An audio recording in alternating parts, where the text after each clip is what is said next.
How is it going, guys? We got another call review today featuring Liam's head in the background here. This is a enterprise BDR selling to an enterprise company, and they sell content management software, which for you and me, this is a complex call, but this is a really, really great example of why complex sales and complex products can still be dumbed down and that you don't have to know everything about everything to still get the job done. What content management systems mean, though, in general, is basically anything that has a screen, has a system that the content gets put into. And typically, this company is making it so developers don't have to do all of the website or mobile app updates, but they can make people like you and I who don't have coding experience make it really easy to update content. So it's good for marketing teams. Where this call goes is the meeting ends up getting booked. It ended up being really good timing, but we're going to figure out what we could do better and get right into it and dumb this down to make you understand exactly what you can do on a call like this, even with a complex product. Hello. Hey, Luis. We're here at Kinpo. We actually spoke around a year ago with the market. It was regarding a WordPress migration. Does that ring a bell at all? Okay, so this is a follow-up call. I love this straight away. Hey, you assume the name. We spoke a year ago. We spoke because of XYZ. Does that ring a bell? Straight into it. No permission-based opener, none of this stuff. If you have a good reason to call somebody, if you have evidence to support that this is worth your time, just get straight into it, especially because this guy is higher up on the totem pole. Vaguely. Got it. Okay. Well, I was just on your LinkedIn and See, vaguely. And then he doesn't try to stall or probe. He just goes straight into it. Hey, I'm on your LinkedIn. I was actually just seeking to reconnect and check in. We spoke and last time it wasn't the right time. But do you happen to touch your site at all?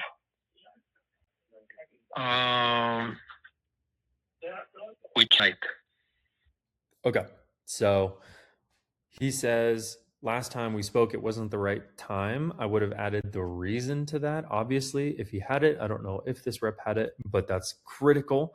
And you want to refer back to the problem that they were facing. So if you initially called them and you were saying, hey, we spoke about solving XYZ problem, and it wasn't the right time because of XYZ, and the reason for that was blank. Has anything changed since then? That's what I would frame it as, because if there was truly a blocker and it wasn't just a brush off, it was a real objection, whether there was budget, buying cycle, bandwidth, something else that was truly getting in the way, a competitor they just signed a contract with, then we want to figure out if anything has changed, because otherwise it's not worth this guy's time, it's not worth our time.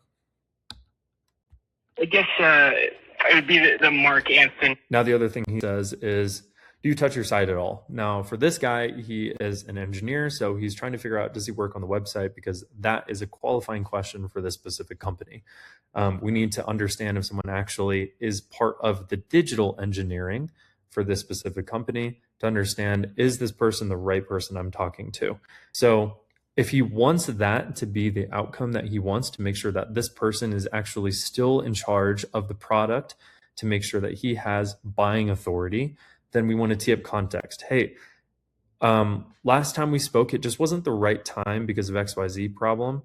And I remember this was getting in the way, but I just want to make sure before I get into that, do you still manage the website at all or have anything to do with CMS, which is content management system? Or are you still familiar or working with competitor CMS that they were working with at the time, which he ends up getting into? More the consumer-facing side. Which site? I guess it would be the. He said what he said, which site? Like, he's not getting the answer that he wants. He just wants to figure out if this is the right person or not. .com, more the consumer-facing side. We just simplified the patterns that we were using and remained in WordPress. In other transactional sites, we're using because it's a transactional, business-to-business oriented CRM kind of feature, but we simplified rather than trying to extend on a hybrid model. So we didn't go with a more extensive and flexible content management system. I see. Okay. Okay, so that's really complicated. Now, here's how we can dumb this down, especially for you guys who are talking to people who are arguably the experts, who know way more than you do. You don't have to know what that means. But what this guy just essentially told the rep is that they stayed with the solutions that they initially were trying to displace, and they found a workaround. I want to know why. I want to know what wasn't good enough, or what the reason was that they actually tried to stay. Now, this person might know the answer, he might not know the answer. But if we had talked to this person before, what you want to do is make sure that, again, you're getting back to the problems that they were initially trying to solve. So when you ask that, you don't just want to be like, okay, so like what made you guys just like get a workaround rather than find something else? You want to be like, okay, I remember last time we spoke, you guys were dealing with this problem, and it was causing this and this outcome.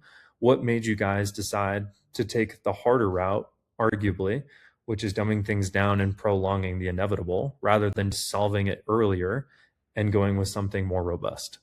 If you know and you have the confidence that that is what happens across the board, which for this company, I know that's the case.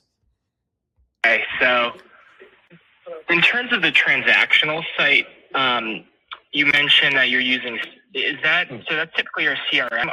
Are you currently using like a WordPress for those sites? I don't understand the question. So he's back into logistics again, and he's saying, I don't understand this question because this guy is smarter than us. And I know this product, and this product is really hard to sell. And the reality is it's so different to every company that if you get stuck in logistics questions and you're getting confused, guess what happens? Your call stalls, you lose momentum, and you lose the right to ask better questions. Luckily, this guy is super nice, so he's going to be open with us, but you don't get that luxury with other people. We typically integrate with, CRMs, and we would take that customer data and create more personalized experiences. And teams that use WordPress are typically looking to deliver content not just to their website, but to pretty much anywhere where there's a screen through APIs. Is that something that you think could be relevant? Okay, so this is exactly what he's doing that I was trying to explain earlier, which is the prospect got confused. So now the rep is trying to re-explain essentially the pitch of why initially that they were trying to get this displaced in the first place. He was basically like, hey, we do, we found these workarounds. And he said, he was trying to clarify what the workarounds were. Then he got confused, and he's like, basically, these are the reasons that people don't do the workarounds. People typically use us for these reasons because we're better, because the stuff that you're using is pretty bad. Do you feel like that would be worth exploring again? See how we could just make that more succinct and like the first question or two? That way this guy, again, we don't need to know everything, but we can still get the answers that we want, which is, why haven't you done something that you know is going to be better for the business? What made you push it off and decide to do something that doesn't work as well?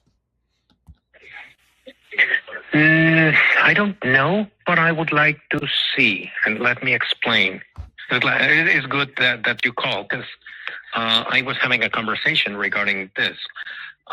First, timing in tech is everything. Glad we caught him. My role has changed. I moved from enterprise architecture to specifically digital solution architecture. So now you're right. I'm talking to the right person on that specific field. Yeah. And I would like, so the content management capabilities appear to be not very flexible, or at least not for a full digital experience kind of thing. Absolutely. And on a long... You see what I'm saying? They went with something that didn't work as well, and then they're stuck with it, and now they're realizing that a year later, they're still dealing with the same problems. This is why we got to be good on our cold calls, guys. If we don't do our best on our cold calls, these companies are stuck with the same BS that they do every single day. And we need to use our skills to be able to do a service to these prospects and get them to move forward and realize, and help them realize, that this is in fact urgent. Now, when you deal with enterprise companies, of course, they have a trillion priorities. You're never going to be able to, with certainty, obviously solve this for everybody. But what we do is we do our job right and we plant a seed, and now we get follow-ups like this that are actually valuable and convert.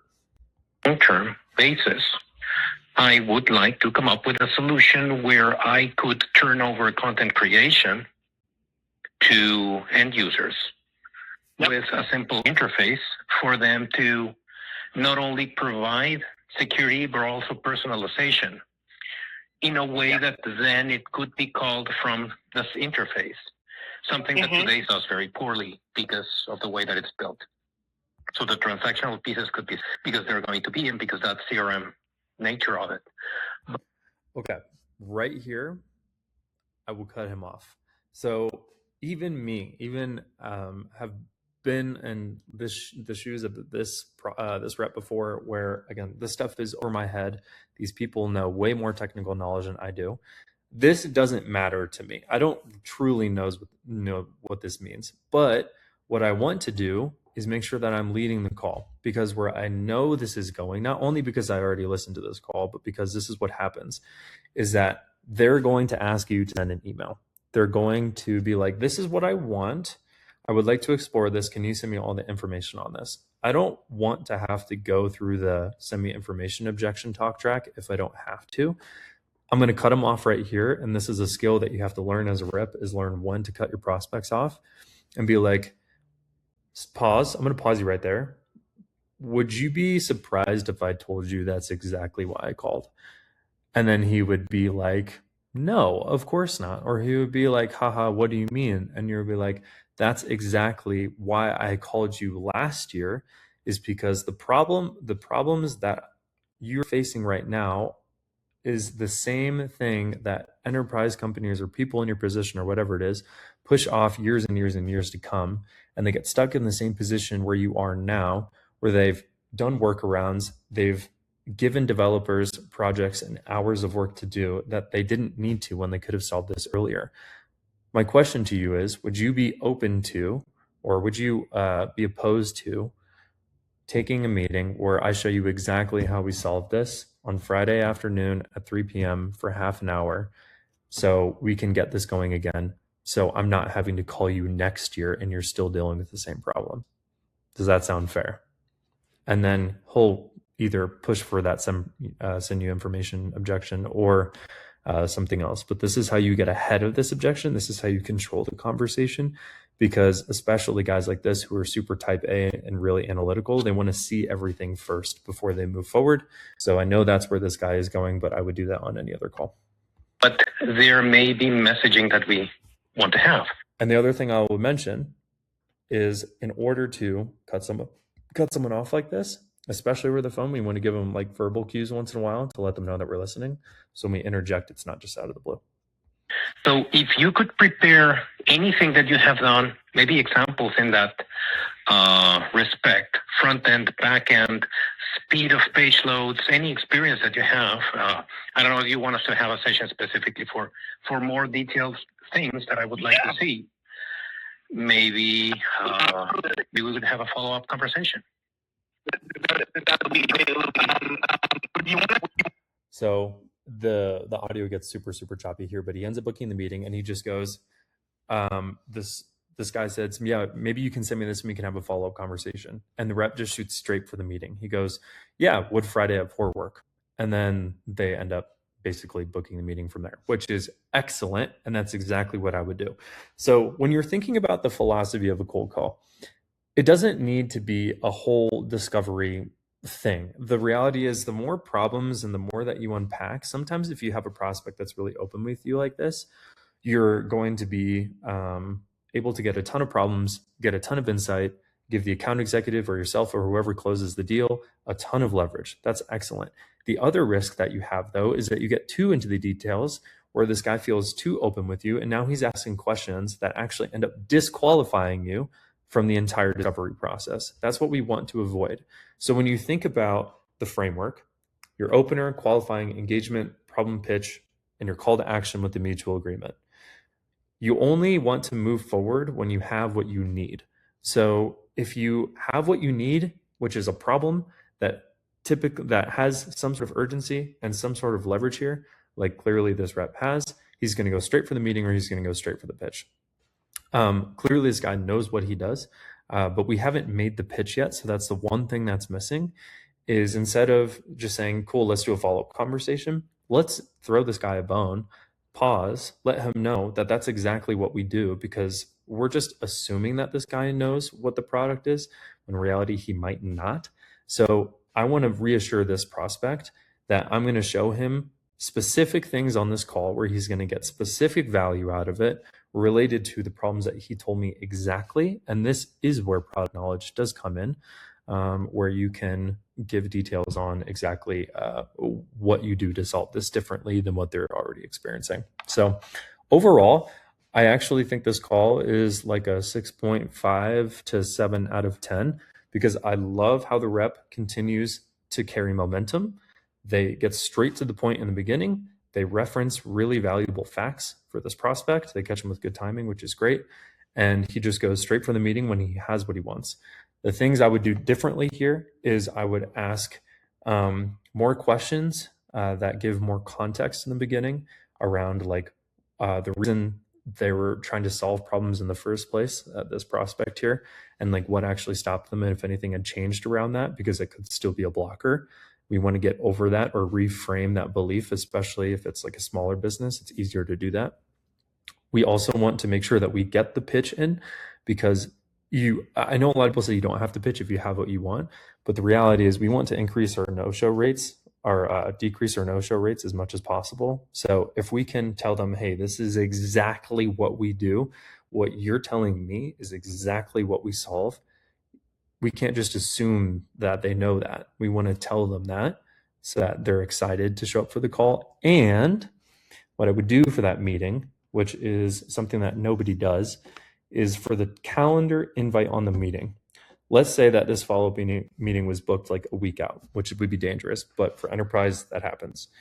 We want to put the value of what this conversation was into the calendar title. So for this guy, it would be increasing flexibility for marketers, getting rid of XYZ competitors or whatever it was, or reworking XYZ competitors in the calendar title. The idea is we want to make it feel like an internal meeting. So if anything does come up, it seems just as important, if not more important, than whatever internal meeting comes up. Because sometimes people just get booked over it, and rescheduling is a nightmare. But yeah, overall, great call. I'm glad we reviewed this one. And I hope this gives some context for you guys where you don't have to be an expert on what you sell, but you just have to have the fundamentals in place of a good cold call.